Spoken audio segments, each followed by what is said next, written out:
উদ্বাস্তু হিন্দু মানুষের জন্য রিফিউজি কলোনি তৈরি করছিল গোটা বাংলা জুড়ে, আর কেউ করেনি। রিফিউজি আন্দোলনের ইতিহাসের পাতাটাকে উল্টো করে ঝাড়লেও কোনো বাজপেয়ী আডবাণীর নাম পাওয়া যাবে না, নাম পাওয়া যাবে কমিউনিস্ট পার্টির উদ্বাস্তু আন্দোলনের নেতাদের নাম। অনন্যা বন্দ্যোপাধ্যায় বলার সময় বললেন বামপন্থীদের সময় সবচেয়ে বেশি বাংলাদেশ থেকে মানুষ এসে পশ্চিমবাংলায় সেটেল করেছে। যদি করে থাকে আমরা গর্বিত।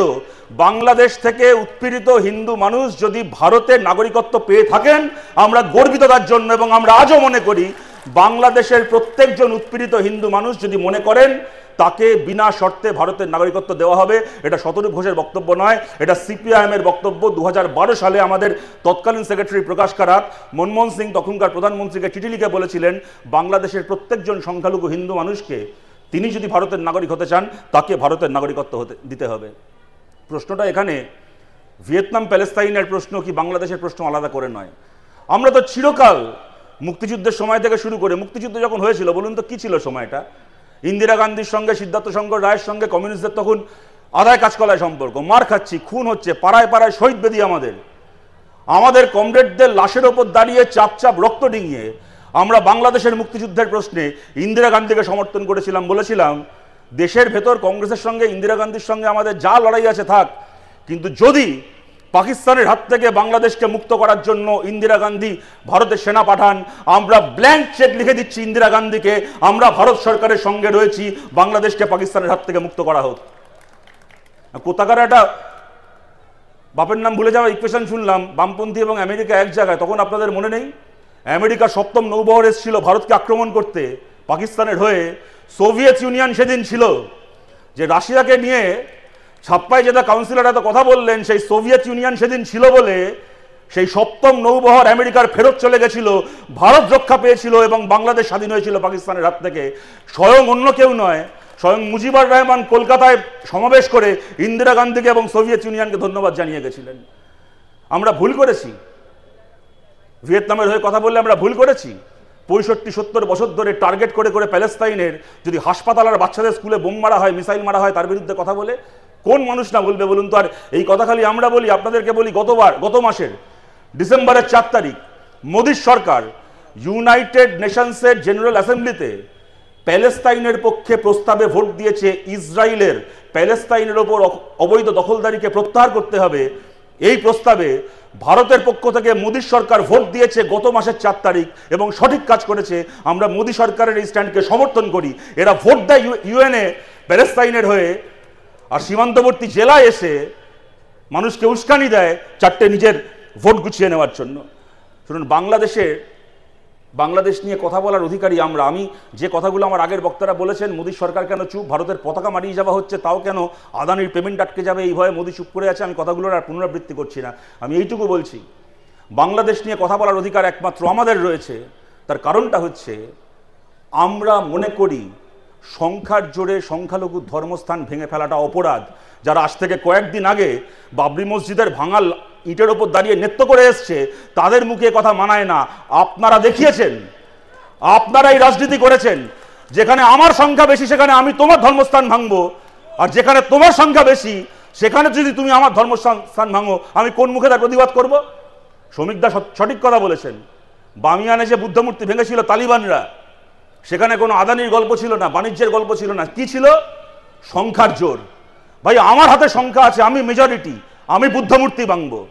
যেরকম বামিয়ানে তালিবানরা বুদ্ধমূর্তি ভেঙেছিল সংখ্যার জোরে, যেরকম ভাবে আজকে বাংলাদেশে একটার পর একটা হিন্দু মন্দির ভাঙা হচ্ছে সংখ্যার জোরে, কোনো যুক্তি নেই, কোনো নৈতিকতা নেই, খালি সংখ্যার জোরে ইসলামিক মৌলবাদ বাংলাদেশে একটার পর একটা হিন্দু মন্দির ভাঙছে, সেরকম কোনো নৈতিকতা, কোনো যুক্তি ছাড়া শুধুমাত্র সংখ্যার জোরে যদি ভারতেও মসজিদ ভাঙা হয়ে থাকে আমরা তারও বিরোধী।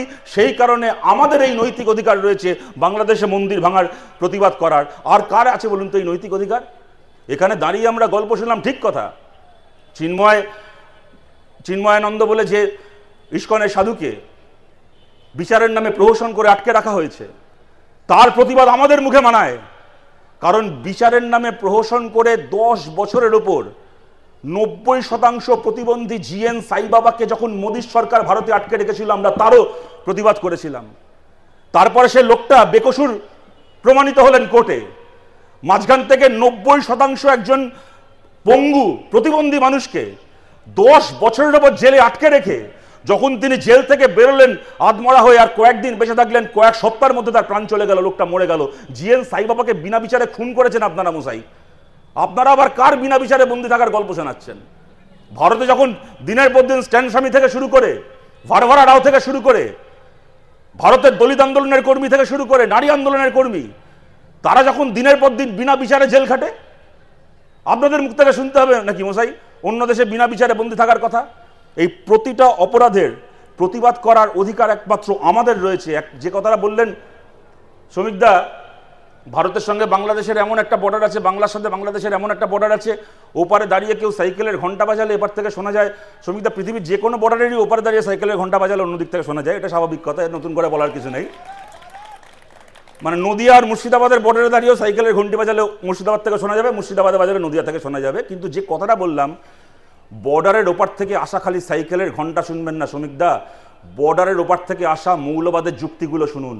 মৌলবাদের যুক্তি হচ্ছে এখানে আমার সংখ্যা বেশি, তাই আমি তোমার ধর্মস্থান ভাঙবো। এর পেছনে কোনো লজিক নেই, এর পেছনে মৌলবাদ রয়েছে। আপনারা ভাবছেন এরা কেউ হিন্দুর স্বার্থ? আরে শুভেন্দু অধিকারী বর্ডার করে আগর বলছে হচ্ছে আমি পেট্রোল যাব মিছিল করে, ওদিকে আবার দেখি বাংলাদেশের কতগুলো ভাট টাইপের লোক, কারা এদেরকে সেনাপ্রধান বানিয়েছিল, তারা বলে আমরা আগরতলা চলো অভিযান করব, বর্ডার পার করে আগরতলা যাও। আচ্ছা আপনারা বলুন তো, শুভেন্দু অধিকারী পেট্রোপোল অব্দি যেতে পারেন, পেট্রোপোল পার করে 1 ইঞ্চি যেতে পারবেন? ওপার থেকে বাংলাদেশের যে সমস্ত প্রাক্তন সেনাপ্রধান কারা সব আছে, বলছে আগরতলা চলো, আগরতলার পরে 1/2 সেন্টিমিটার ভারতের ভেতরে ঢুকতে পারবে? মেরে পাট করে শুয়ে রেখে দেবে ওখানে বিএসএফ। এইগুলো দিয়ে লোককে উস্কানো যায়। শুভেন্দু অধিকারীও জানেন যে আমার ক্ষমতা নেই বর্ডার পার করে বাংলাদেশের হিন্দুকে ভালো রেখে আসা।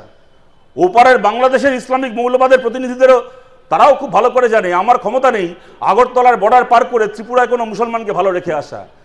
দায়িত্বশীল নেতা সে যে নিজের দেশের সংখ্যালঘু মানুষের যত্ন নেবেন এবং তার এই নৈতিক অধিকার থাকবে অন্য দেশে যদি সংখ্যালঘু মানুষের উপর কোনো অত্যাচার হয় তার বিরুদ্ধে কথা বলার।